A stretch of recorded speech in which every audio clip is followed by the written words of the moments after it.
Raymond Collier, bonsoir. Vous avez toujours exprimé votre opposition sur le sujet, mais si le projet de loi est adopté au Parlement d'ici à fin octobre, vous serez obligé et contraint de marier les homosexuels. Est-ce que vous êtes prêt à faire un effort, Raymond Collier? Jamais. On me demande de choisir entre obéir à Dieu et obéir aux hommes. Mon choix est fait, il est clair. Et mon choix est d'autant plus facile à faire que je sens bien, je suis heureux d'avoir entendu ces témoignages. Ça veut dire que les Martiniquais, à la Martinique profonde, sont convaincus, nous avons notre culture, nous avons notre identité. Aimé Césaire, Édouard Glissant, Édouard de Lépine, nos grands intellectuels n'auraient jamais proposé une chose comme ça. Nos grands-parents nous ont transmis des valeurs et nous devons transmettre ce flambeau à nos enfants, mais indépendamment des questions religieuses. Notre conception est aussi écologique. Moi, je regarde la nature nous enseigne que si on veut qu'une espèce se reproduise, c'est mâle et femelle, homme et femme. Moi, pas jamais des mâles chiens font anti-chien, pas jamais des mâles cochons font anti-cochon, au point qu'ils veulent avoir maintenant le droit de faire la procréation assistée, l'adoption. Bon, ça, oui, c'est ça. Ce sujet-là, on va en parler un petit peu plus tard dans notre interview. Christiane Taubira, à la sortie du Conseil des ministres. Permettez-moi d'achever ma phrase. Oui? Je respecte leur opinion.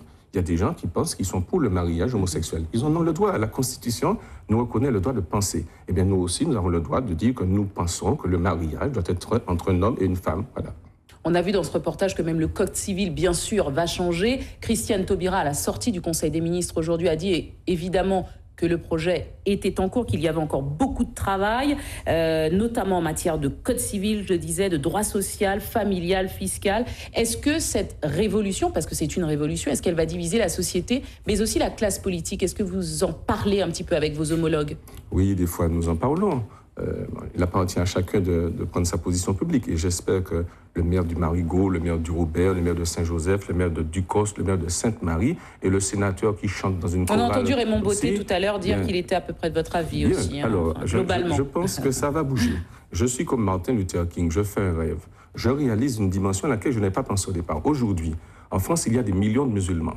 Il y a des centaines de milliers de juifs. Il y a d'innombrables catholiques, évangéliques, chrétiens, orthodoxes, tout ça.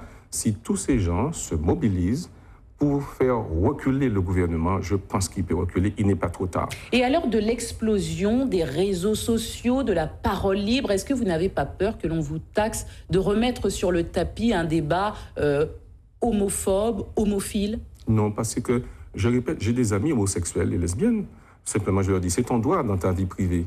Mais l'intolérance serait de vouloir m'obliger à célébrer un mariage qui est en contradiction avec les convictions. Je rappelle d'ailleurs, dans la même lignée de ce que vous dites, que l'archevêque de Lyon a bien précisé que les homosexuels, beaucoup d'homosexuels avaient laissé un héritage dans la religion catholique. Ce sont des individus comme les autres. Simplement, ils ont leur conception. Nous avons la nôtre. Nous disons simplement que nous avons la nôtre. Nous respectons les convictions de chacun.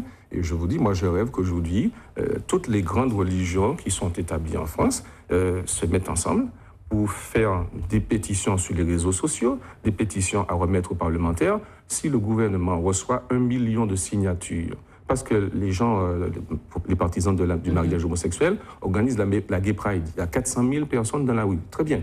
Les chrétiens, catholiques, protestants, les musulmans, les juifs qui sont en France, s'ils se mettent en mouvement, ils peuvent faire parvenir au moins 1 million à 2 millions de signatures ou mettre au moins 1 million de personnes dans la rue. Donc Raymond Collier, vous vous exposez à des amendes, mais vous préférez plutôt que d'accepter de marier des homosexuels, et ce sera notre conclusion ce soir. Ça serait clair. Je ne désobéirai jamais au commandant de Dieu sur cette affaire-là, et je ne suis pas très inquiet, parce que les Martiniquais, je ne suis pas sûr qu'ils voudront faire ça en Martinique. Merci beaucoup Raymond Collier, merci.